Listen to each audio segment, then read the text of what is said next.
Hola, hola, buenas noches. Bienvenidos al programa. Yo soy Jaime Bailey todavía y hoy es lunes 11 de mayo. Estamos saliendo en vivo desde Miami para todo el mundo. Hace minutos nada más, al caer la tarde, el presidente Trump estaba ofreciendo una rueda de prensa en los jardines de la Casa Blanca y una reportera, aparentemente de origen oriental, le preguntó por qué Trump estaba tan obsesionado con alardear del número de pruebas de coronavirus que se han hecho aquí en los Estados Unidos. Según el presidente, en ningún país del mundo se han hecho tantas pruebas como aquí. En efecto, a día de ayer domingo se habían hecho más de 9 millones de exámenes de coronavirus en los Estados Unidos. A Trump le disgustó la pregunta de la reportera, se encolerizó y le dijo: deberías hacerle esta pregunta a la China. Se creó de inmediato, como verán a continuación, un clima de tensión que escaló al punto de que el presidente suspendió bruscamente la rueda de prensa y se marchó. Go ahead, please. Said many times that the U.S. is doing far better than any other country when it comes to testing. Yes. Why does that matter? Why is this a global competition to you if every day Americans are still losing their lives and we're still seeing more cases every day? Well, they're losing their lives everywhere in the world, and maybe that's a question you should ask China.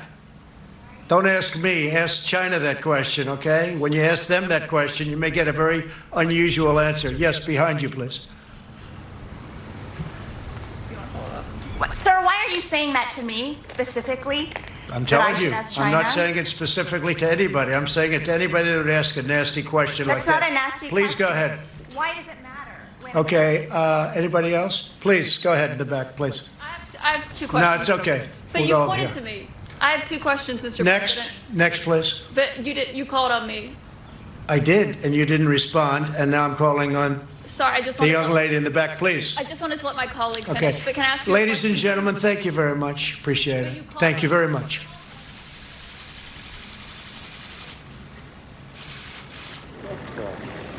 Bueno, una vez más la conducta pública del presidente es francamente deplorable. Fue rudo y fue abusivo con ambas reporteras. La primera merecía una respuesta, no la obtuvo.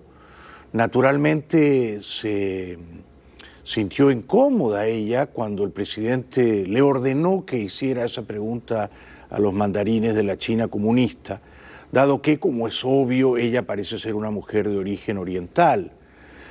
A su turno, la colega que quiso salir a defenderla fue de inmediato también atropellada por el presidente, que le había concedido el uso de la palabra y de inmediato se lo arrebató porque intuyó que le iba a hacer otra pregunta hostil. Pero la prensa está para eso, para hacer preguntas incómodas, no para hacer preguntas complacientes. Algo que el presidente parece incapaz de entender.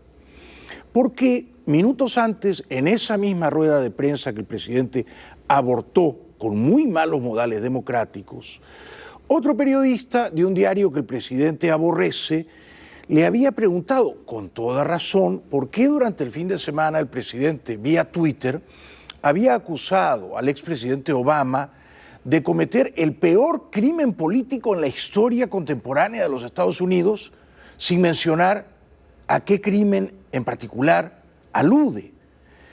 De modo que el reportero le preguntó: ¿y de qué está usted hablando cuando habla del Obama Gate? Y Trump de nuevo se ofuscó, se enfadó, no respondió y además vapuleó al reportero y al medio que representaba. Muy malos modales. Mr. President, in one of your Mother's Day tweets, you appear to accuse President Obama of the biggest political crime in American history by far. Those were your words. What crime exactly are you accusing President Obama of committing, and do you believe the Justice Department should prosecute him? Obamagate. It's been going on for a long time. It's been going on from before I even got elected.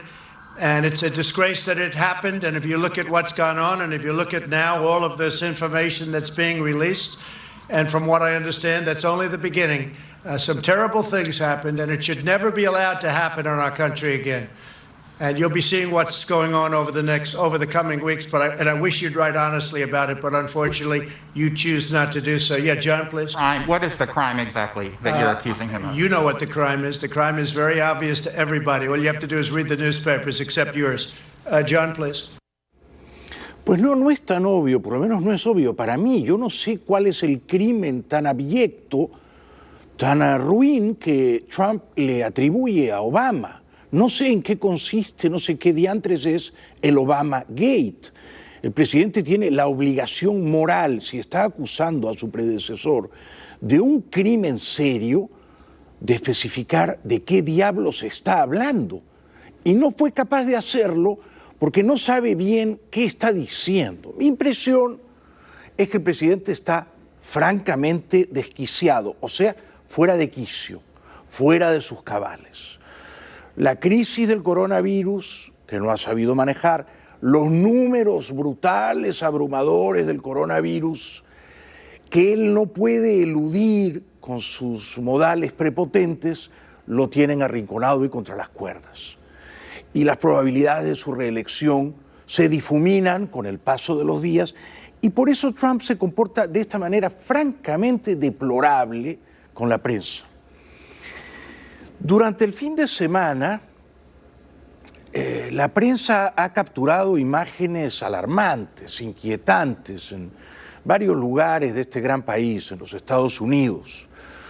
Por lo visto, la gente estaba ya harta de estar encerrada e impaciente por salir, pero lo ha hecho de una manera, como mínimo, imprudente. Fíjense, por ejemplo, en Colorado. Colorado es un estado que tiene poco menos de 1,000 fatalidades por coronavirus, 987 a día de hoy. Un restaurante en un pueblito no muy lejos de Denver, Castle Rock, abrió sus puertas desafiando a las autoridades locales y fíjense el barullo, el berenjenal que se organizó allí, nadie portando una mascarilla. Sin embargo, en algunos lugares fuera de control, como por ejemplo en el estado de Colorado, hemos podido ver imágenes de un restaurante que estaba lleno de gente, pero que además no estaban obedeciendo las medidas que recomiendan las autoridades sanitarias. Por ejemplo, el utilizar una mascarilla. Estaban muy cerca, no respetaban el distanciamiento social y además no llevaban la mascarilla puesta. Y esto sí puede significar un riesgo. Por eso muchos médicos, pero también economistas, sostienen ya que la recuperación económica no va a ser una V pronunciada, quiero decir una V de Venecia o de Viena, sino que va a ser, si acaso y con suerte, algo parecido al logotipo de la empresa de calzado deportivo e indumentaria deportiva Nike. He tenido yo que mirar cómo es el logotipo para entender eso, ¿no? Pero es el ala de la diosa de la victoria, es una caída brusca y luego es un ascenso, pero muy gradual. Y eso, si hay ascenso, que está por verse. Porque, por ejemplo, en Indiana, un estado que registra 1,400 fallecidos por coronavirus, un poquito menos que aquí en la Florida, los templos religiosos ayer domingo estuvieron también desbordados de gente que no parecía demasiado preocupada por distanciarse unos de otros. Otros estados, por ejemplo, en Indiana ya se permitía la reapertura de las iglesias y hemos visto congregaciones que ya se han reunido y que también no han vestido la mascarilla, muy cerca los unos de los otros, y aún así, pues bueno, las autoridades estaban llamando a que tuvieran cuidado con esto, que si bien ya les están permitiendo que vuelvan a reunirse, que no lo hagan sin tomar estas medidas de seguridad.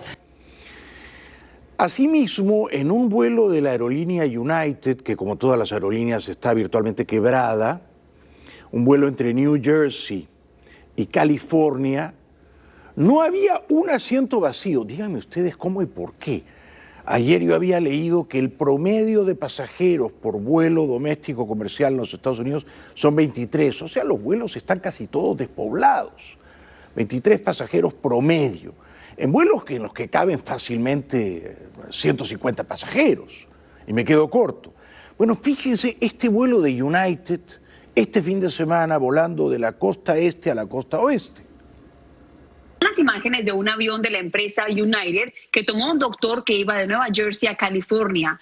La empresa alega que todos los viajeros usaban máscaras y que no bloqueó los asientos del medio porque transportaba a docenas de profesionales de la salud de forma gratuita. En respuesta, la compañía le envió el siguiente comunicado a la edición digital.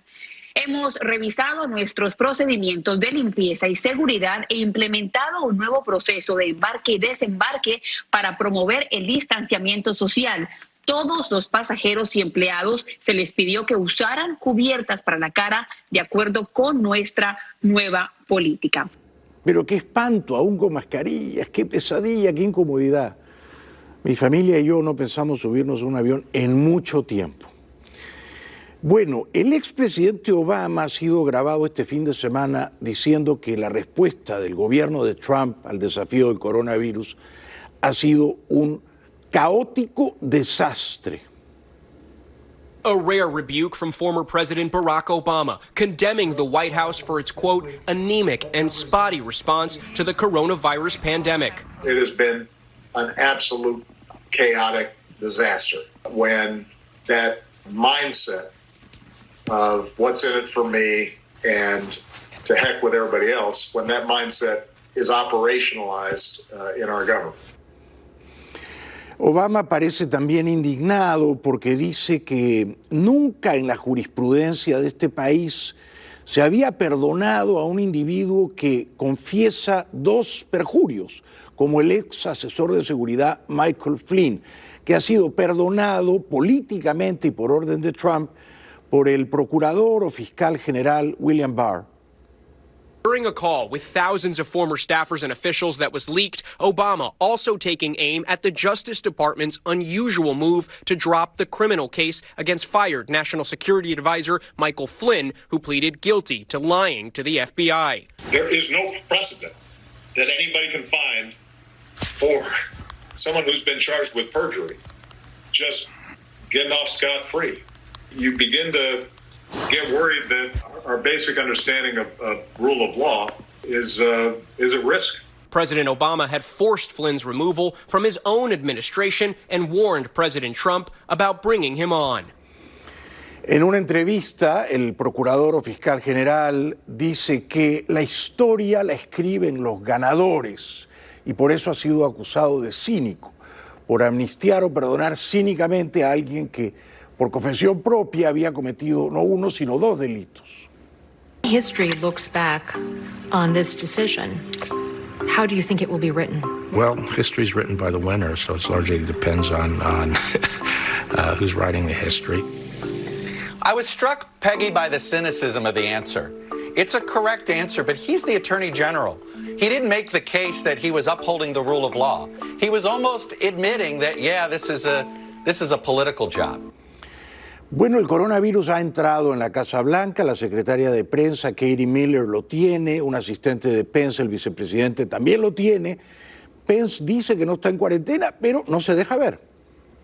El vicepresidente estadounidense Mike Pence ha desmentido que vaya a ponerse en cuarentena, a pesar de haber estado en contacto directo con su portavoz de prensa, que ha dado positivo por coronavirus. A diferencia de Pence, 3 miembros del equipo de lucha contra la pandemia de la Casa Blanca permanecerán aislados tras haber estado expuestos al virus. Uno de ellos es nada menos que el principal epidemiólogo del gobierno, el doctor Anthony Fauci, que es la cara pública de la lucha contra la enfermedad en el país. El rumor sobre una posible cuarentena de Mike Pence corrió durante el fin de semana al ver que el vicepresidente no había acudido a una reunión el sábado con altos mandos militares. ¿Dónde está entonces el señor Mike Pence? Trump dice está en un vuelo a alguna parte lejana. So Mike knows about it and Mike has done what he has to do. I think he is on an airplane going to some faraway place, but you'll be able to ask him later on. But they've taken all of the necessary precautions. I understand Mike has been tested, Vice President, and he tested negative. Bueno, ¿a dónde irá ese avión, no? Sería bueno saberlo. En Shanghái reabren el Disney para los orientales. Veamos.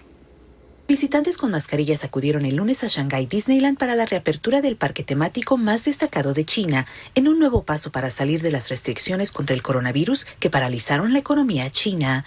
El parque, que había cerrado el 25 de enero, está limitando el número de visitantes y mantiene algunas atracciones cerradas para cumplir los lineamientos de distanciamiento social. Los empleados también chequean la temperatura corporal a los visitantes. China, donde comenzó la pandemia en diciembre, fue la primera economía en cerrar y la primera en reabrir a primeros de marzo. Las fábricas y comercios han abierto, pero cines, salones de karaoke, gimnasios y otros negocios permanecen cerrados. Pero hay vida después del coronavirus, claro que sí. Esta noticia es muy interesante. El Servicio de Inteligencia de Alemania, que a mí me inspiraría en principio confianza, ha llegado a la conclusión de que la dictadura comunista china actuó en contubernio con la Organización Mundial de la Salud para ocultarle al mundo que el coronavirus sería una pandemia. Según el Servicio de Inteligencia alemán, allá por el 21 de enero, el dictador chino le ordenó al etíope Tedros Adhanom, marxista de toda la vida, director de la OMS en Ginebra, que no alertara al mundo de la pandemia. Esto la tercera semana de enero. Por eso Tedros Adhanom esperó hasta el 14 de marzo. La China le daba órdenes a la OMS y ambos conspiraban para ocultar la verdad. Esta investigación que la realizó el Servicio Federal, el Servicio de Inteligencia Federal de Alemania, difundió entonces la existencia de una conversación entre el presidente chino y el director general de la OMS, Tedros Adhanom, que habría ocurrido el 21 de enero. En dicha instancia, entonces, el informe asegura que el mandatario chino le solicitó al director de la OMS retrasar una advertencia global sobre la amenaza que era en ese momento y que sigue siendo el COVID-19, y también un medio alemán, Der Spiegel, publicó estas acusaciones que también señalan que China pidió retener aparte información sobre la transmisión del COVID-19 de persona a persona. Bueno, esta noticia es fantástica y proviene de Alemania también. Como la gente no puede ir a una discoteca a bailar y los jóvenes necesitan esto, vibrar, desahogarse, capturar los placeres esquivos de la vida, una discoteca alemana se reinventa de esta manera genial. El DJ o el pinchadiscos, el animador, él pone la música y miren ustedes cómo baila la gente, ¿eh? La gente está dentro de sus automóviles y bailan dentro de los coches, desenfrenados, en Alemania. Centenares de coches tocando las bocinas y dejándose subyugar por el poder hipnótico de la música. Genial.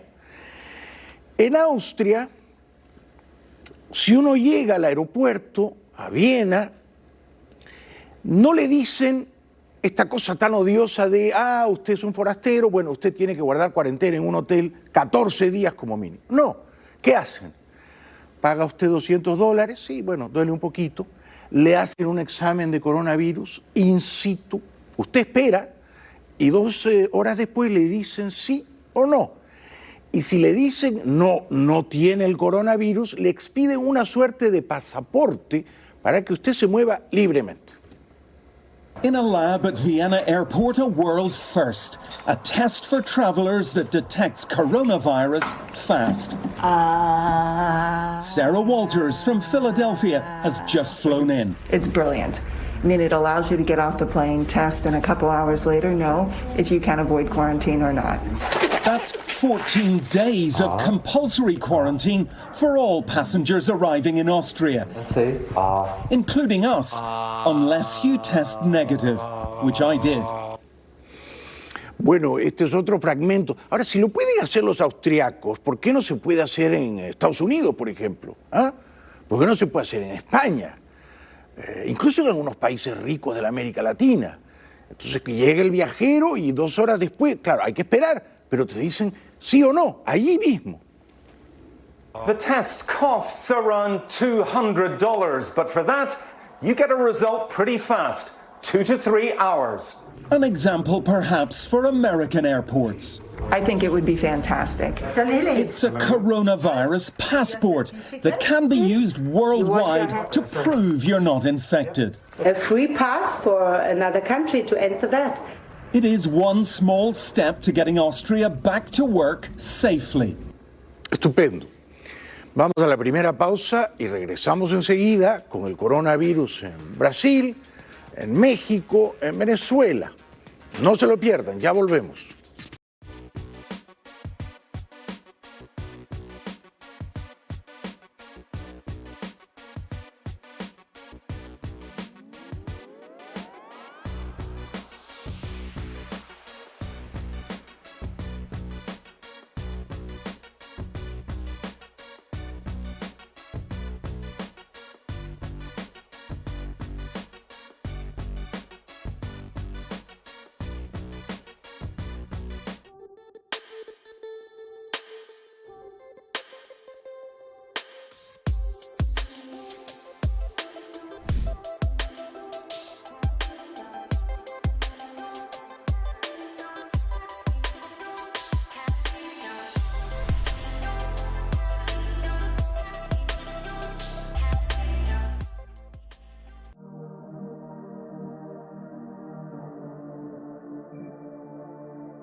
Bienvenidos de vuelta al programa. Bueno, Brasil tiene ya de lejos más muertos por coronavirus que Alemania. Brasil registra a día de hoy 11.500 fallecidos por coronavirus. Alemania alrededor de 7.600 en números redondos. A pesar de tantas fatalidades en su país, el presidente Bolsonaro no tuvo mejor idea este fin de semana que montar una moto acuática y disfrutar de la buena vida. Disfrutando del agua como un día normal de vacaciones o un fin de semana casi de relajo. Así decidió pasar su domingo el presidente brasileño Jair Bolsonaro. Poco le importó que el país se encuentra bajo un luto nacional por las más de 10.700 personas que han perdido la vida en medio de la pandemia. Muchas personas están muriendo mientras esperan atención. Los médicos ni siquiera alcanzan a elegir a quién salvar porque muchos no logran llegar ni a las camas. Esas personas están muriendo esperando un cupo. Irritado con la prensa que lo critica, que le enrostra ser un irresponsable, Bolsonaro se porta peor todavía que Trump y manda a callar a los periodistas que le hacen preguntas incómodas. Cala a boca, não te perguntei nada. Folha de São Paulo. Folha de São Paulo. Jornal patife e mentiroso. Está saindo, cala a boca, cala a boca. Cala a boca, cala a boca. Muy bien, a eso hemos llegado, a eso hemos llegado. Por su parte, en la Ciudad de México, López Obrador, que es un presidente indescifrable, hace pocas semanas exhortaba a los mexicanos a salir a las calles, a comer en restaurantes. Ahora dice que esta, pero solo esta, es una semana difícil, la peor, esta semanita para México. Después ya la cosa es de bajada, dice él. ¿Será? Estamos, de acuerdo a las proyecciones, en la semana más difícil en la Ciudad de México, en el Valle de México, y tenemos una ocupación en terapia intensiva del 75%. Casi contratamos en estos 3 meses 25,000 trabajadores de la salud. Pero México lleva ya 3.400 muertos.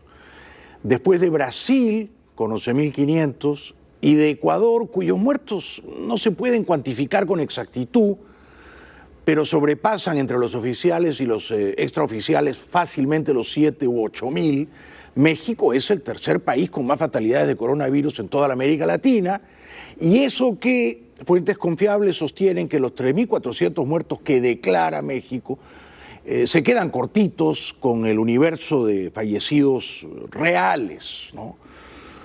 Dicho esto, es infrecuente que el expresidente español Aznar nos haga reír. No lo tengo yo como un político carismático ni divertido.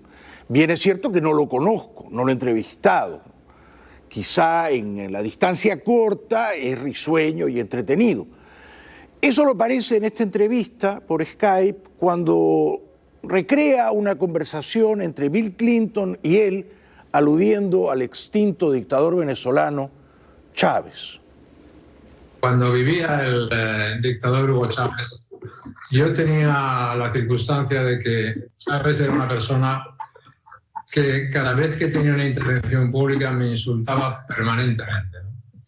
Tenía como una obsesión y una fijación conmigo en la cual no dejaba de insultar y me hacía responsable de todos sus males, ¿no? Entonces, eso duró y se hizo famoso en una parte del mundo cuando alguien dijo, ¿por qué no te callas?, ¿no? Y aquello dio la vuelta al mundo, ¿no? Por aquellos días, entonces, yo, como hacía de vez en cuando, visité al presidente de los Estados Unidos, Bill Clinton. Entonces, hablando con él, Clinton me dice, José María, quiero decirte que eres la persona que más envidio del mundo. Y yo le dije, bueno, explícame por qué. Y dice, pues es muy fácil, dice, no sabes lo que yo daría que Chávez me insultase a mí todos los días en lugar de ti. Es verdad que Chávez detestaba a Aznar. Chávez decía que Aznar había conspirado en el golpe fallido de 2002 para desalojarlo del poder, ¿no? También es cierto que Chávez era una máquina de decir invectivas y diatribas, ¿no? De lanzar catilinarias y filípicas contra medio mundo, ¿no? O sea que lo mismo tenía una obsesión contra Aznar que contra el rey de España, que contra el presidente Bush y un largo etcétera, ¿no? Aznar dice que ahora envidia a la señora Pilar Ayuso, la presidenta de la Comunidad de Madrid, del Partido Popular. ¿Por qué la envidia? Yo tengo que decirte, querida presidenta, querida Isabel, que hoy en día yo podría decirte, no sabes lo que te envidio porque los hijos de Chávez te insulten todos los días a ti en vez de a mí. También es verdad que no se olvidan de mí, pero tampoco quiero decir que te envidie demasiado. Pero sí es la verdad que los hijos de Chávez están todos por aquí. Y la verdad es que hay que decir que no están mal colocados, para desgracia nuestra y para desgracia de España, ¿sí? Cuando habla de los hijos de Chávez, supongo yo que no alude a los hijos biológicos de Chávez, ¿no? Sino a los sospechosamente afortunados, chavistas, maduristas y gente aún peor, que después de saquear a Venezuela han echado raíces en España. Entre tanto, el dictador Maduro advierte por televisión a las autoridades locales de su país que hay que tener mucho cuidado con relajarse en tiempos de coronavirus. Este mensaje va dirigido a todos los líderes, lideresas de las comunidades de nuestro pueblo, a los ministros, ministras, gobernadores, gobernadoras, alcaldes, alcaldesas.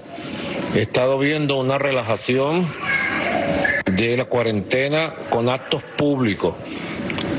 No puede ser. Vamos a disciplinar la cuarentena. 0 actos de masa, 0 acto público. Lo he estado viendo. Fíjense ustedes, ayer tuvimos 14 casos, hoy 12 casos. Hay un incremento en los casos. Bueno, es que es el sueño para todo autócrata, ¿no? Controlar a la gente al punto de encerrarla en su casa, de someterla a un oprobioso arresto domiciliario, cuando en general la justicia a un individuo lo condena a no salir de su casa, lo está castigando con la figura del arresto domiciliario. Entonces, claro, los autócratas, los dictadores están encantados en estos tiempos porque sojuzgan todavía más a los individuos que ya se encontraban en condición de rehenes de esas dictaduras, ¿no? Maduro pide por eso disciplina férrea. Vamos a retomar el espíritu disciplinado, voluntario, consciente, social de la cuarentena. Y basta relajitos de estar haciendo actos de masas, actos públicos. Tenemos que enviar un mensaje de disciplina, de cohesión, de unión. Vamos pues a la cuarentena todos, para cuidar a nuestra patria, seguir cuidándola y seguir avanzando victoriosos. Vamos pues, cuarentena disciplinada, cuarentena social, cuarentena consciente. Adelante. Como ustedes saben, Venezuela reporta apenas 10 muertos por coronavirus. ¿Quién podría creer los números oficiales de la dictadura de Caracas? El fin de semana, en otra comparecencia, el odioso dictador Maduro dice que, y seguramente este es un invento, una falsificación o una exageración como mínimo, se ha detenido a 3 mercenarios terroristas más luego de el fiasco de los aventureros la semana pasada que trataron infructuosamente de desembarcar en costas venezolanas con el objetivo de derribar a la satrapía bananera de ese país. El presidente de Venezuela, Nicolás Maduro, informó el sábado que detuvo a más personas por la supuesta invasión marítima presuntamente bloqueada por el gobierno. Tengo que informar que hemos capturado a 3 mercenarios más el día de hoy. 3 mercenarios más el día de hoy. fueron capturados por el Grupo de Comandos de Mar, UOPE número 82. Yo no le creo nada. Y el presidente venezolano Guaidó dice que está ocurriendo una masacre en el barrio popular adyacente de Caracas, Petare. En Petare viven casi 500.000 de habitantes, es un barrio muy pobre. Antiguamente era un barrio chavista, no lo es más.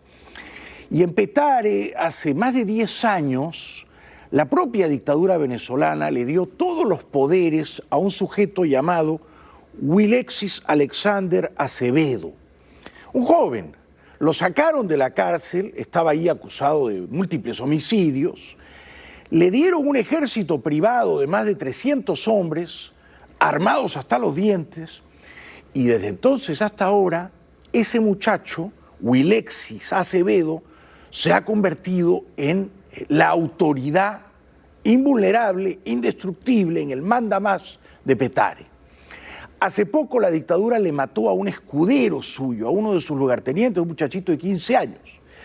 Y desde entonces, este Wilexis ha roto abiertamente, ha roto con Maduro y con Cabello. Y él manda en Petare, y entonces hay una guerra civil en Petare, porque Maduro ha dado la orden de ir a matar a este Wilexis, pero Wilexis tiene un ejército poderoso a sus órdenes. La dictadura masacró a 50 privados de libertad, permitió que bandas armadas mantuvieran en terror a Petare e infiltró y ejecutó venezolanos civiles y militares. Todo esto mientras el país sufre grandes apagones, sin gasolina, gas, agua, hambre y una cuarentena que nadie puede sobrellevar. La dictadura activó un nuevo montaje, un falso positivo que ha sido denunciado por nosotros y por la comunidad internacional. Atención a lo que está ocurriendo en Petare. Lo ha descrito con mucha lucidez y con su habitual coraje moral la periodista y escritora venezolana Ibellice Pacheco este fin de semana en el diario Las Américas. Hay una guerra civil en Petare entre un ejército irregular que era pro Maduro y que se le ha volteado, el de Wilexis, y los sicarios de Maduro que tienen la orden de ir a matar a Wilexis. Vamos a la publicidad y regresamos enseguida con el coronavirus en Europa y luego en el Perú. Ya volvemos.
Bienvenidos de vuelta al programa. Bueno, coronavirus Europa, pero antes. Hoy en el New York Times, hace minutos nada más, el ex Premio Nobel de Economía, Paul Krugman, ha escrito que el desempleo en este país, que ya está en 14,7%, en realidad está en 19%, bordeando el 20%. O sea que Krugman dice que ya los Estados Unidos tienen ahora un desempleo equivalente a la Gran Depresión del siglo pasado, del 29 al 32. Y él cree que esta depresión no va a terminar en unos pocos meses, que va a durar unos pocos años.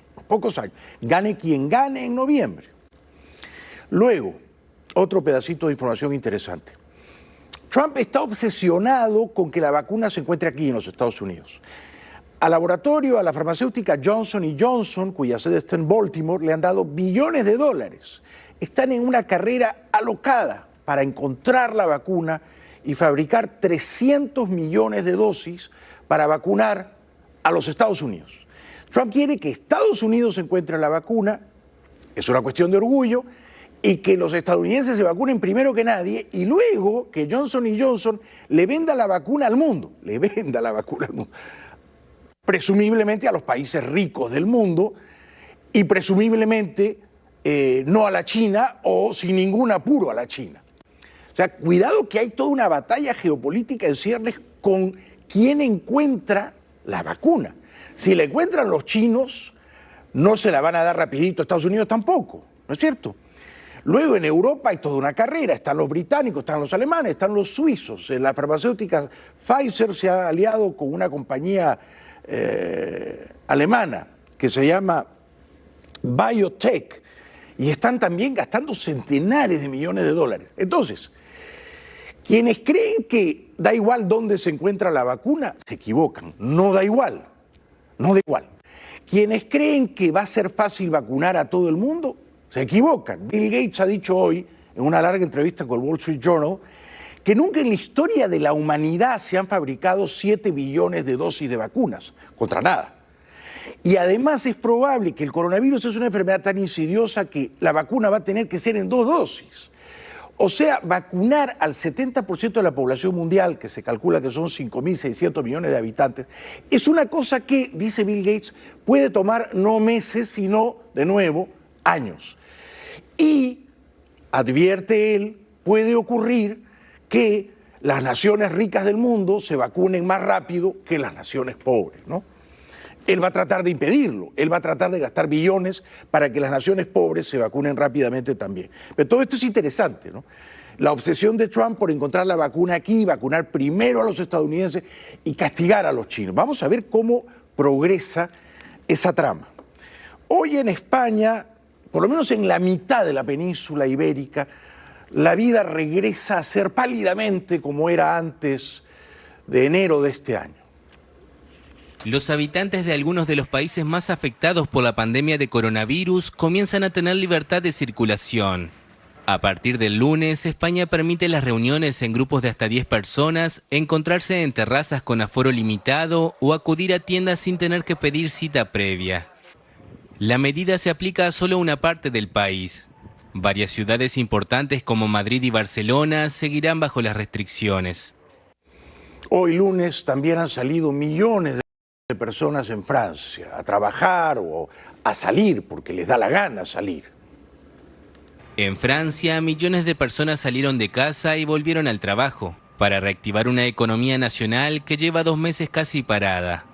Las autoridades han pedido prudencia ante el riesgo de una segunda ola de contagios. La gente está muy activa esta mañana, parece que realmente están volviendo al trabajo. Ahora es obligatorio usar una mascarilla, por lo que podemos ver que todos tienen una, pero naturalmente necesitarán reemplazarlas, por eso es que estamos aquí. Esta semana, este sábado quiero decir, se reanuda la Liga Alemana de Fútbol, la Bundesliga, aunque sin público en los estadios. Comienza una semana clave para el futuro inmediato del fútbol. Alemania reanudará el sábado la Bundesliga, el primer campeonato importante en echar a andar tras una interrupción de más de 2 meses. Lo que supondría un motivo de festejo para los amantes del deporte también genera una sensación agridulce, porque los partidos serán a puerta cerrada. Las autoridades han advertido a los aficionados que no deben utilizar los partidos como pretexto para reagruparse fuera de los estadios o en otros sitios, porque esto podría conducir a la interrupción de la actividad. En España ya se entrenan los futbolistas de élite y los partidos también van a ser sin público. La ausencia de público también será moneda común en otras grandes competiciones como la Liga Española, donde los principales equipos volvieron a sus entrenamientos. El Real Madrid prefirió esperar al lunes para empezar a entrenar, luego de que la semana pasada sus jugadores pasaron las pruebas de detección del nuevo coronavirus sin que se encontraran casos positivos. Otros equipos como el Barcelona volvieron a ejercitarse desde el viernes pasado, con la mira puesta en el retorno de los partidos. El domingo, el presidente de la liga expresó su deseo de que la competición pueda retomarse el 12 de junio.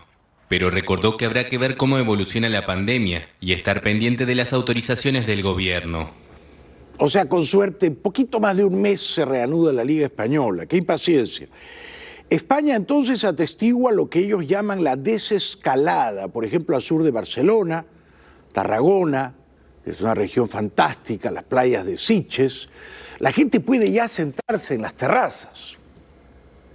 Media España ha pasado a la fase 1 de desescalada hacia la anhelada normalidad y empieza a reactivarse con prudencia. Aquí en Tarragona han vuelto las terrazas de bares y restaurantes, la apertura de algunos comercios, gimnasios y actividades religiosas al 30% del aforo habitual. Vuelven también las consultas médicas privadas con cita previa. Quienes viven en la zona de fase 1 pueden retomar el contacto con los familiares y tienen autorización para desplazarse por el territorio. Un paso en la desescalada que solo goza parte del país, que este lunes registró 123 fallecidos y 373 nuevos contagios por COVID-19 en las últimas 24 horas, las cifras más bajas desde el pico de la pandemia. 123 fallecidos en el día de hoy, lunes 11 de mayo, es una cifra alentadora para España, que en los peores momentos tuvo 800 y 900 fallecidos por coronavirus en un solo día, ¿no? Francia, antes para salir a la calle tenías que llevar una declaración jurada, ya no más. El desconfinamiento será más lento en el tercio noreste de Francia, clasificado aún como zona roja. Pero en general toda la población podrá volver a salir a la calle sin necesidad de llevar una declaración jurada y los negocios, aún con restricciones, tratarán de retomar el pulso. En cuanto a la vuelta al colegio, es una de las cuestiones en las que hay más divergencias en Europa. Por ejemplo, en Grecia serán los estudiantes de último año los que regresen, pero en días alternos y, como vemos, extremando las medidas de precaución. Francia entonces, hoy 11 de mayo, vuelve casi a la nueva normalidad. Tras casi 2 meses de encierro, Francia comienza poco a poco a salir del confinamiento, aunque con un país dividido en 2 zonas, verde y roja, en función de la situación sanitaria. Mascarilla obligatoria en el transporte público y distancia de seguridad para evitar un rebrote son algunas de las medidas establecidas. Qué bien que ya estamos así. El confinamiento ya empezaba a alargarse, aunque no sabemos cómo está la situación sanitaria y eso es lo más preocupante. Muy contenta porque por fin somos libres, podemos salir de casa y aunque sea con mascarilla, hoy es un día bonito. Más que bonito, es un gran día, un día espectacular. La vida tiene que continuar, los placeres tienen que ser recobrados. Francia tiene a día de hoy 26.600 muertos por coronavirus, 26.600. ¿Saben cuántos tiene el estado de Nueva York? 26.800. Solo el estado de Nueva York tiene más muertos que Francia por coronavirus. Solo el estado de Nueva York tiene más muertos que España por coronavirus con 26.700. Más imágenes alentadoras de los franceses abrazando la vida. Hemos llegado a un compromiso, había que tomar una decisión. No podíamos prolongar el encierro del país por más tiempo. Al reactivar la economía tomamos riesgos, así que la gente tiene que ser responsable de su propia salud y la de los demás. Por lo tanto, es un equilibrio sumamente complejo. Tenemos que comenzar de nuevo y es por eso que los periódicos llaman a esto una nueva era en la que las personas tienen que aprender a vivir juntas de manera diferente. Claro, por supuesto, no podemos escondernos eternamente de una enfermedad que se va a quedar con nosotros para siempre. Hay que aprender a convivir inteligentemente con ella. Por eso, en el metro de París, reparten mascarillas, barbijos, tapabocas a todo el que no tenga esas protecciones. Imágenes del metro de París, basta con pedir una bolsita y te dan tu mascarilla o tus mascarillas, puede que haya varias ahí en esa bolsita, y entonces el gobierno, en vez de arrestar a la gente, la ayuda, dándole la mascarilla tan necesaria, ¿no es cierto? Los peluqueros en París estaban comprensiblemente ansiosos por volver a trabajar, tanto que ayer domingo a medianoche abrieron sus peluquerías. France's lockdown eased on Monday, allowing selected businesses back to work. Hairdressers didn't waste any time, with some opening seconds after midnight. Their customers just could not wait. The relief comes after 8 weeks of strict lockdown eases, France making the move after a prolonged fall in the daily death toll. Once dawn rose, it wasn't just hairdressers working again. The Champs-Élysées in Paris was busy with traffic. Shops, factories and some schools all allowed to reopen. People are now permitted to leave home without government permission. Efectivamente, en Lyon, Francia, a las 10 de la mañana, hora local, ya la gente estaba en la puerta de las tiendas para entrar a comprar o a curiosear, a figonear. Han sido 56 días de confinamiento. Pero a las 10 de la mañana de este lunes, en la ciudad francesa de Lyon, las tiendas han levantado sus cierres. Algunos clientes esperaban a la puerta incluso antes de que abrieran. Se trata de poder pasear sin la obligación de tener una autorización en el bolsillo, no necesariamente para comprar algo, sino solo para ir a las tiendas como cuando solíamos ir el resto del año. Una de las mayores urgencias se centra en las peluquerías. En esta, por ejemplo, hay una oleada de clientes. Las peluquerías son esenciales, tienen que reabrir ya, en todas partes. Regresamos después de la pausa. Yo sé que mi corte de pelo pone en entredicho lo que acabo de decir, ¿no? No parece ser que yo sea un cliente habitual de las peluquerías, pero lo soy. Regresamos después de la pausa con el coronavirus en el Perú. Ya volvemos.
Bienvenidos de vuelta al programa Coronavirus Perú.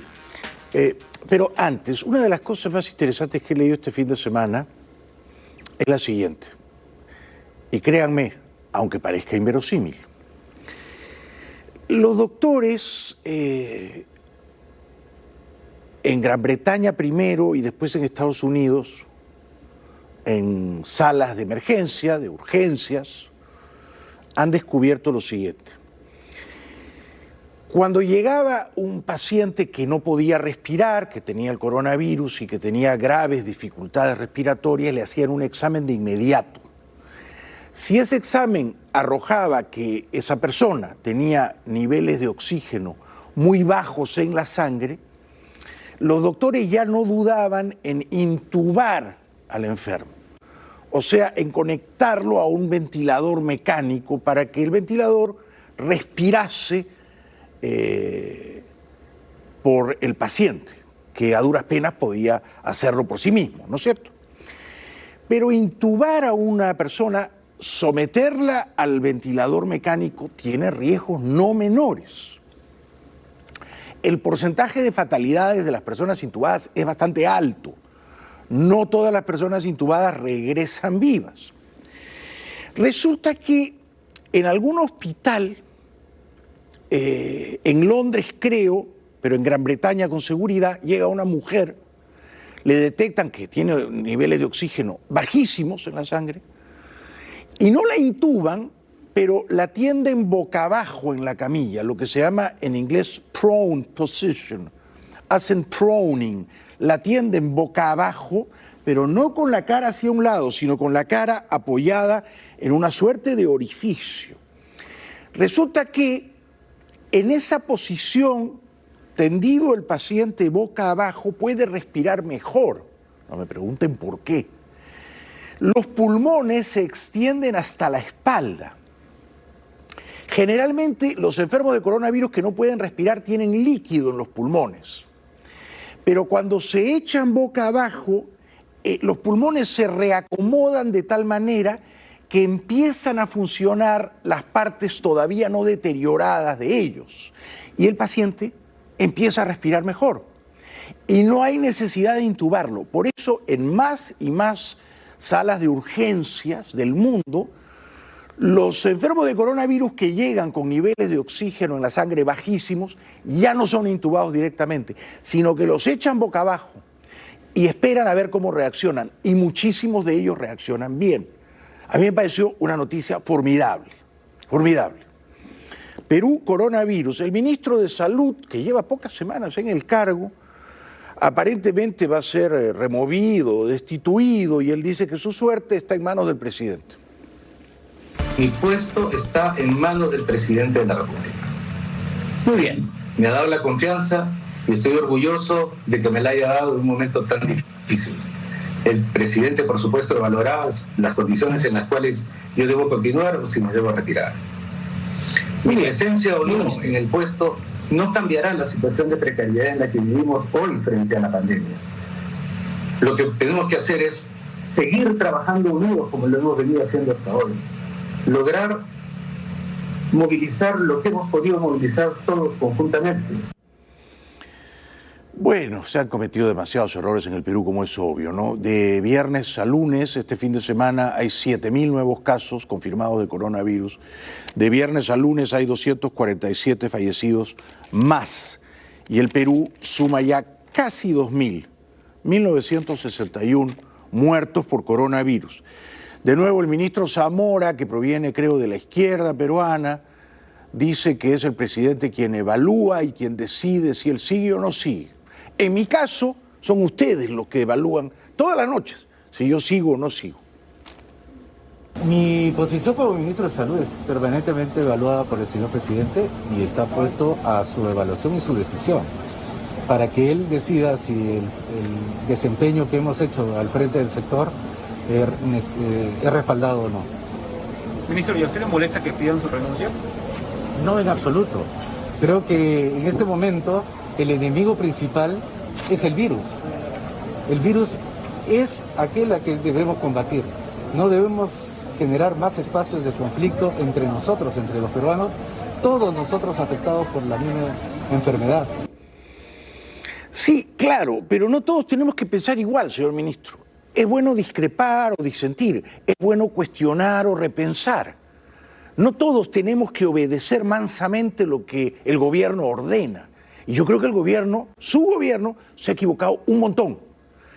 Porque le hizo creer a la población que la cuarentena resolvía el problema. Y la cuarentena no lo resuelve. La cuarentena solo gana tiempo.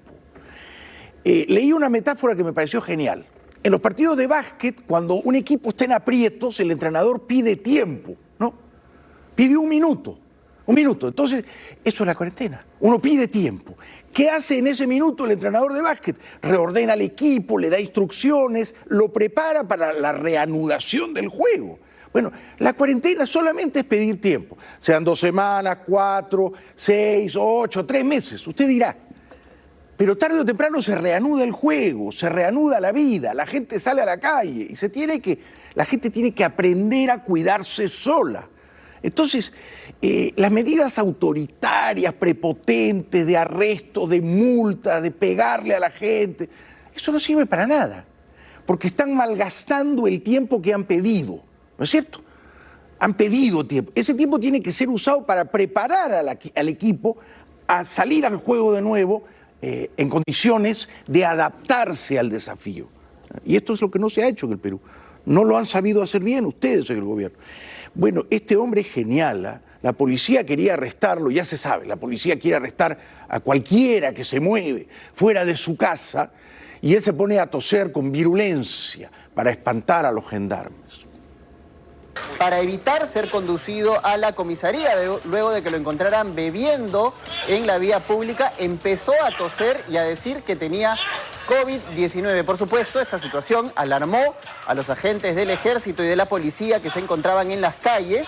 Sin embargo, todo había sido una mentira, ¿no? Para evitar ser detenido este irresponsable. Otro señor, bueno, lo llaman irresponsable, pero yo podría llamarlo también un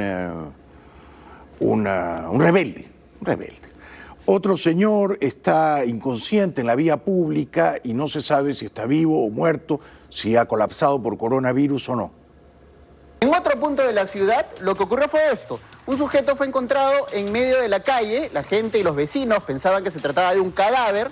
Sin embargo, era una persona que se encontraba completamente inconsciente por el excesivo consumo de alcohol y el personal de salud que llegó a atenderlo no se dio cuenta de que no había fallecido y de inmediato lo trasladó a un hospital. Ahora, la zona de todas maneras ha sido desinfectada para evitar algún posible riesgo de contagio por la COVID-19. Otro hombre, pobre, que en paz descanse, llegó sin poder respirar bien a un hospital, no lo pudieron atender y murió en las afueras. Según ha denunciado el hijo de la víctima, el hombre comenzó a convulsionar en su casa y de inmediato fue trasladado hasta este centro médico, pero no quisieron atenderlo porque le indicaron que el hospital ya había colapsado, es decir, ya no habían manos, no había capacidad para su atención. Mientras esperaba y trataba de convencer que los médicos atiendan a su padre, finalmente falleció a los pocos minutos dentro de una mototaxi, aparentemente por un caso de COVID-19. Al lugar ha llegado el comando COVID para realizar el levantamiento del cadáver y, por supuesto, realizar una desinfección de la zona por precaución. En Piura, al norte del Perú, ayer por el Día de la Madre, alguna gente, bueno, salió a la calle y puso una musiquita y se entregó al noble oficio de bailar y de celebrar la vida. Se armó la fiesta en medio de la cuarentena.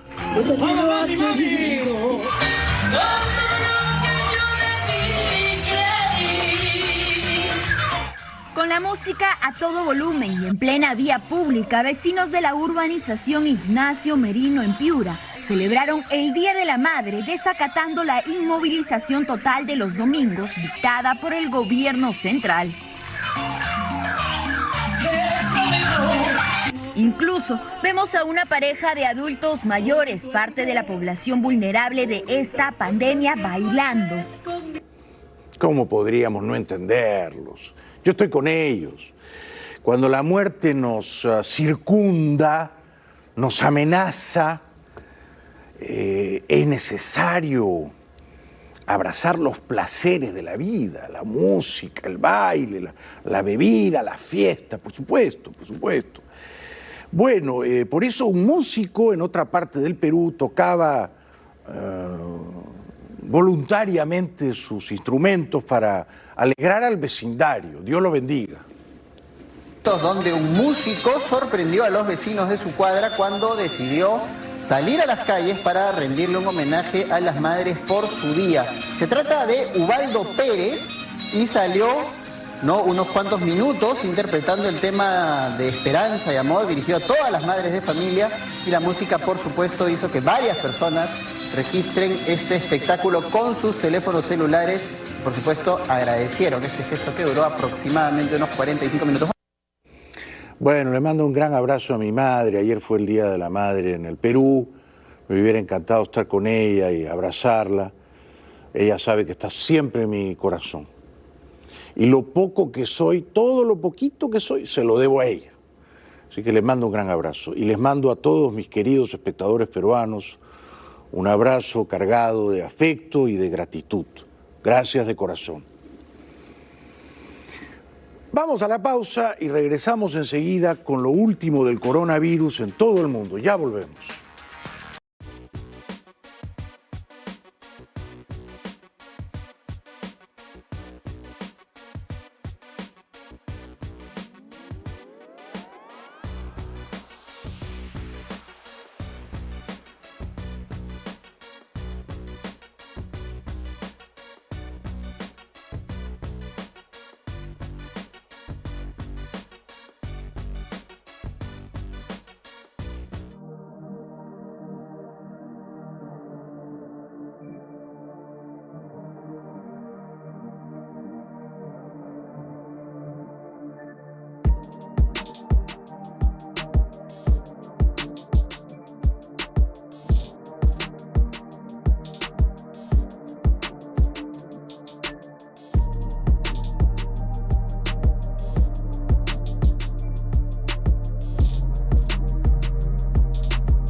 Bueno, bienvenidos de vuelta al programa. Estamos saliendo en vivo desde Miami para todo el mundo. A diferencia de España y de Francia, que hoy lunes han permitido a los ciudadanos volver con restricciones cada vez más laxas a la vida, en Gran Bretaña, con más de 31.000 muertos por coronavirus y seguimos contando, todo este mes de mayo la gente está condenada a quedarse en casa. Reino Unido permanecerá confinado hasta junio, así lo anunció el domingo el primer ministro Boris Johnson. El país es el más afectado por el nuevo coronavirus en Europa, con unos 32.000 muertos, y el segundo del mundo por detrás de Estados Unidos, con una población casi 5 veces superior, con 327 millones de habitantes. Ante las graves consecuencias económicas del confinamiento, el Banco de Inglaterra prevé una caída del 14% del PIB. El gobierno decidió llamar a sectores como la construcción o la manufactura a retomar el trabajo a partir de lunes. Desde el miércoles se podrá hacer ejercicio exterior limitado, tomar el sol, conducir a destinos alejados y jugar en equipos, aunque solo entre miembros de un mismo hogar. Boris Johnson, el primer ministro británico que tuvo coronavirus y que estuvo a punto de morir, ha tomado la decisión de que todo viajero que llegue por vía aérea al Reino Unido será acuarentenado 14 días como mínimo, salvo los viajeros que lleguen desde Francia. Para evitar la reinfección desde el extranjero, notifico que pronto llegará el momento, con una transmisión significativamente menor, de imponer una cuarentena a las personas que entren en este país por vía aérea. A todos los pasajeros, menos a los que lleguen de Francia. Según ha explicado el gobierno francés, sus nacionales no tendrán que someterse a los 14 días de confinamiento que anunció el primer ministro británico Boris Johnson el domingo. Por su parte, los británicos que lleguen a Francia vía aérea procedentes del Reino Unido tampoco tendrán que someterse a esa cuarentena.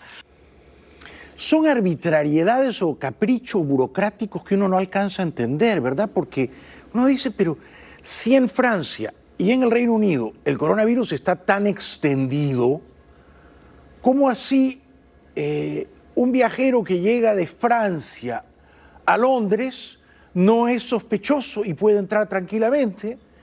Y en cambio, un viajero que llega de Alemania a Londres sí es sospechoso, cuando en Alemania hay muchos menos casos y sobre todo muchas menos muertes que en Francia por coronavirus, por poner un ejemplo, ¿no? Pero así son las cosas. Bruselas, bueno, en Bruselas han abierto también hoy lunes las tiendas, por supuesto, con los distanciamientos y los recaudos y prevenciones que son ya de sentido común a estas alturas, ¿no? Cerraron las persianas de la noche a la mañana, sin tiempo para despedirse de los clientes. Unos clientes que han vuelto a franquear las puertas de las tiendas de la Europa desconfinada, temerosos ante un virus con el que saben que tendrán que convivir algún tiempo. En Bélgica, las medidas son estrictas, solo un cliente por cada 10 metros cuadrados. Estoy intentando hacer la fila como todo el mundo, pero como está lleno no puedes andar mirando porque hay que respetar 1,5 metros de distancia. Podemos decir que es el comienzo, una no compra con el mismo espíritu tranquilo que antes. Tenemos siempre esa prevención de desinfectarnos las manos, de estar atentos a todo lo que tocamos, eso es. Holanda o los Países Bajos, hay comprensible euforia entre los niños que hoy volvieron a la escuela. Niños felices por el reencuentro con sus maestros de primaria, pequeños que vuelven en un día frío y de viento a las guarderías, y peluqueros que se hacen cargo de largas melenas tras 2 meses sin atender clientes. Este es el primer día de desescalada por la pandemia de coronavirus en Holanda. Colegios de primaria, educación especial y guarderías han reabierto sus puertas aplicando protocolos de seguridad que difieren de una escuela a otra, aunque en su mayoría reciben a la mitad del alumnado y a media jornada, con varios horarios de recreo para no coincidir todos en el patio. En la República Checa, que no tengo el gusto de conocer, alguno de mis hermanos ha visitado Praga y me dice que es una ciudad de ensueño, han tomado una decisión valerosa que aplaudo, y es permitir que los cines y los teatros reabran sus puertas. ¿Cómo no? El show debe continuar, pero solo 100 espectadores y no más. Autoridades de República Checa iniciaron este lunes una nueva fase de desescalada en las restricciones impuestas contra el coronavirus, incluyendo la apertura de cines y teatros con aforos de hasta 100 personas. Luego de un parón que duró 2 meses, tras decretarse el estado de emergencia el 11 de marzo, el emblemático cine praguense de Lucerna reabrió sus puertas con una programación de 4 películas a partir de las 5 de la tarde hora local. La normativa de higiene obliga a dejar una fila libre y que se sienten juntos un máximo de 2 personas con al menos un asiento vacío de separación respecto a los demás. No va a ser fácil que los cines sobrevivan a esta pandemia, ¿no? No va a ser fácil. Ya estaban hackeados antes de, ahora después de, va a ser difícil. Bueno, a pedido del público, porque esto es de ver y de no creer, en Alemania los jóvenes van a una discoteca, no salen del coche, del automóvil, y bailan frenéticamente dentro de él.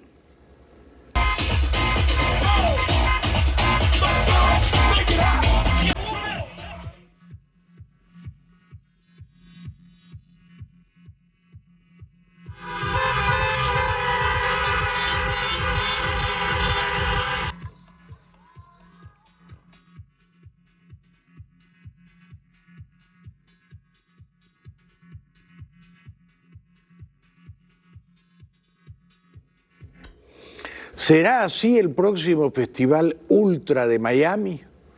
Que es la versión moderna de Sodoma y Gomorra. ¿Bailarán los jovencitos disolutos, concupiscentes dentro de sus coches? A lo mejor, no me sorprendería. El mundo tiene que adaptarse al coronavirus. No podemos derrotar a la madre naturaleza. Cuando la naturaleza, y no lo digo yo, lo ha dicho Thomas Friedman, ¿no?, que es física, química y biología, nos declara una guerra, un terremoto, un huracán, un tsunami, ahora una pandemia, no le podemos ganar, simplemente no le podemos ganar.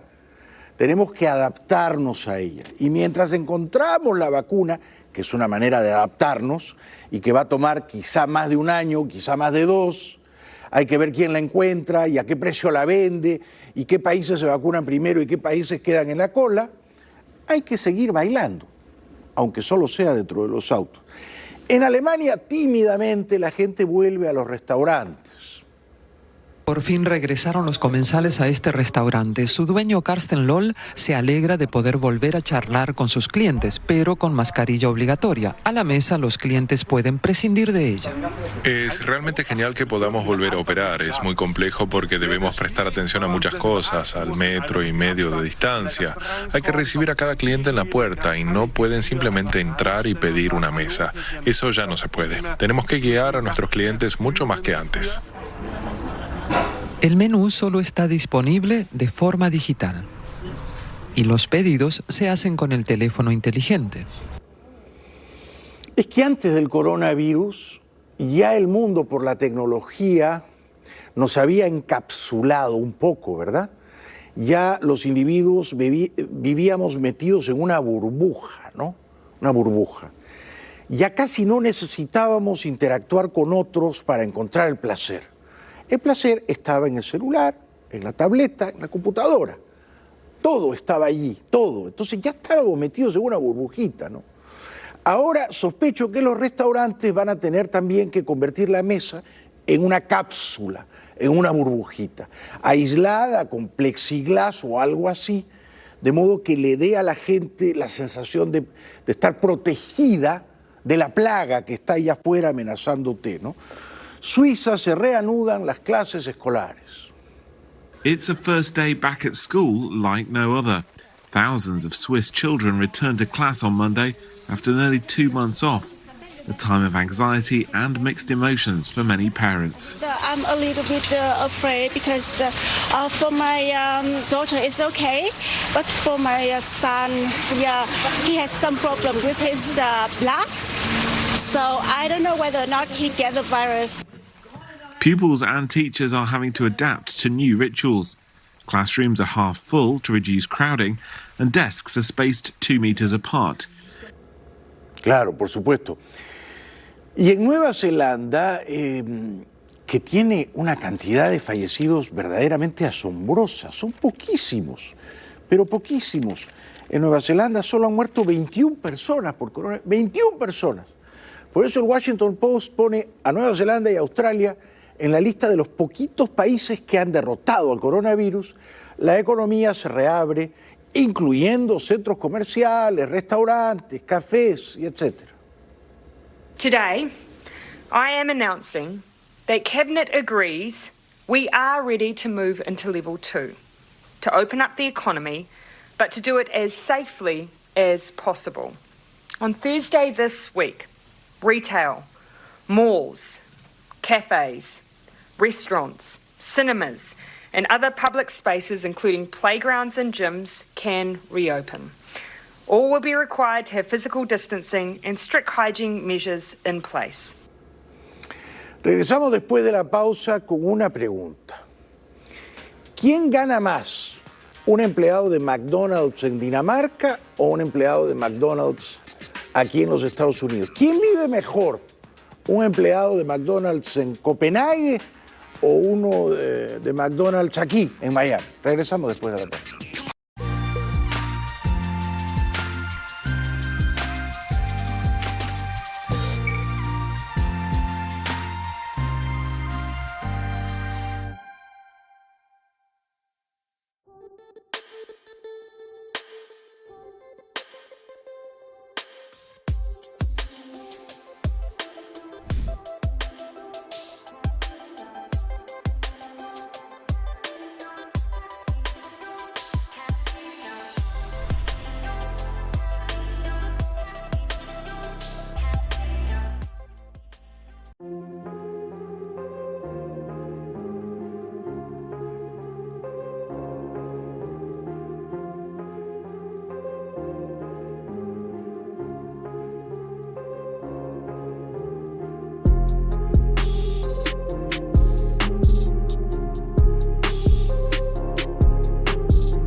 Bienvenidos de vuelta al programa. Ayer domingo, en la edición impresa del New York Times, Nicholas Kristof, que es una mente brillante a no dudarlo, dedicó una página entera a Dinamarca. Y el titular es: los empleados de McDonald's en Dinamarca sienten lástima por nosotros, los estadounidenses, se entiende, ¿no? Bueno, Kristof fue a Dinamarca y vio al paraíso socialista en las entrañas. Entró a la boca del lobo y dijo: vamos a ver, si Dinamarca es esta especie de paraíso socialista que dicen que es. Y él llegó a la conclusión de que no hay socialismo ni comunismo en Dinamarca. Simplemente es un país que funciona. Y compara cuánto gana y cómo vive un empleado promedio de McDonald's en Dinamarca contra un empleado promedio de McDonald's en este país, en los Estados Unidos. Primero, el desempleo. En Dinamarca ahora, con coronavirus y todo, es 4%.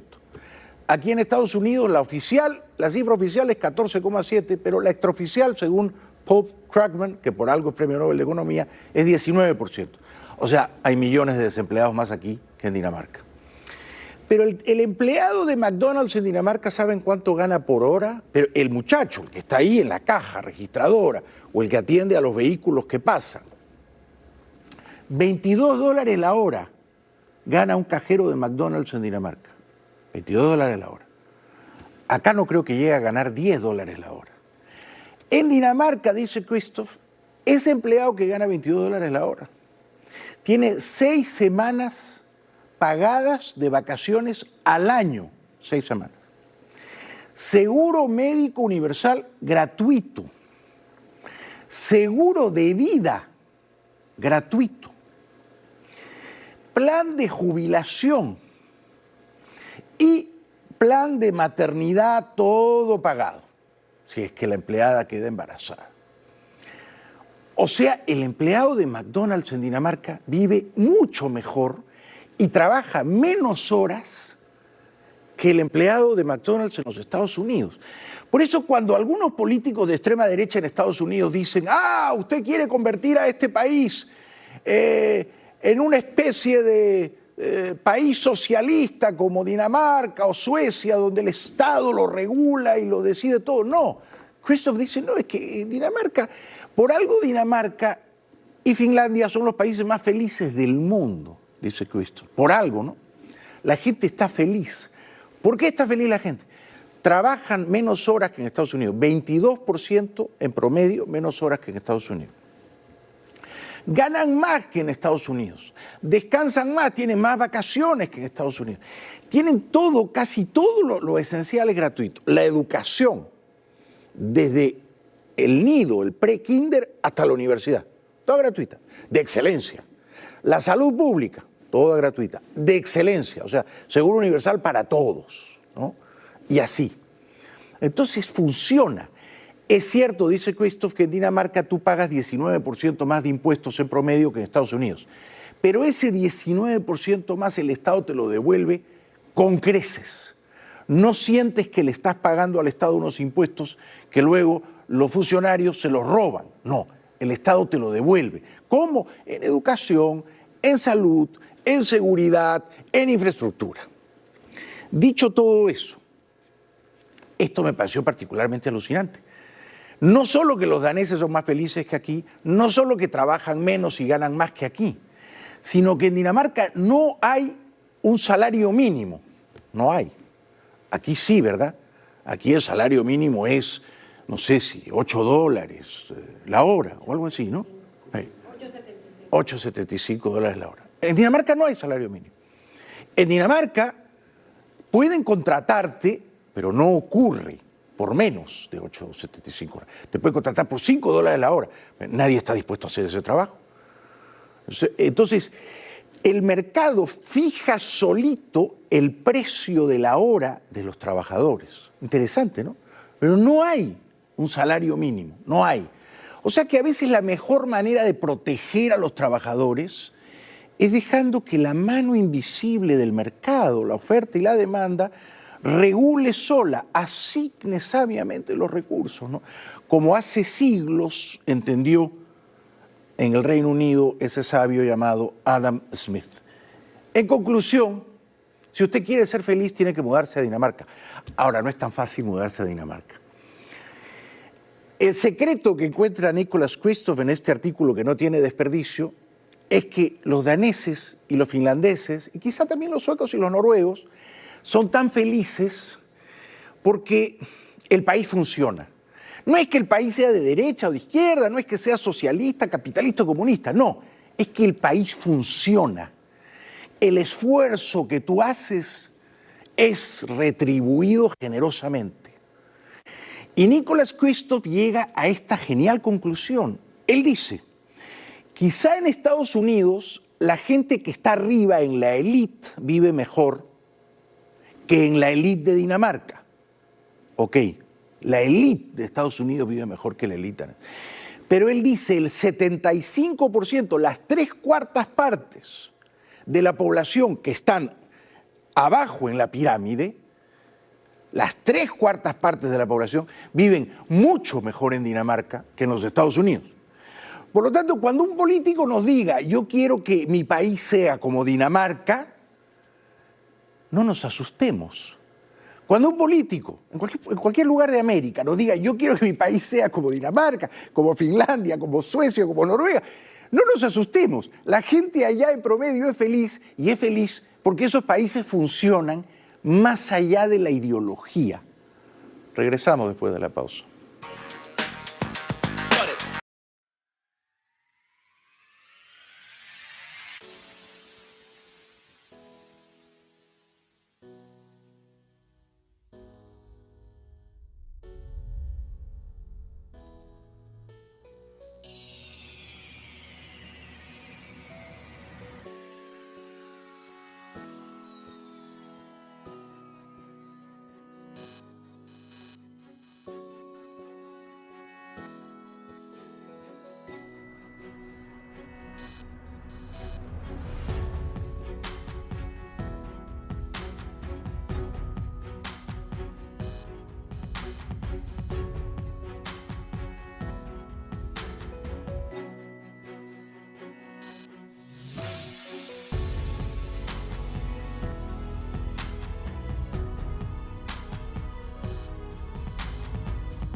Bienvenidos de vuelta al programa. Bueno, hay que entender que Bolsonaro no es que es un demente o un orate.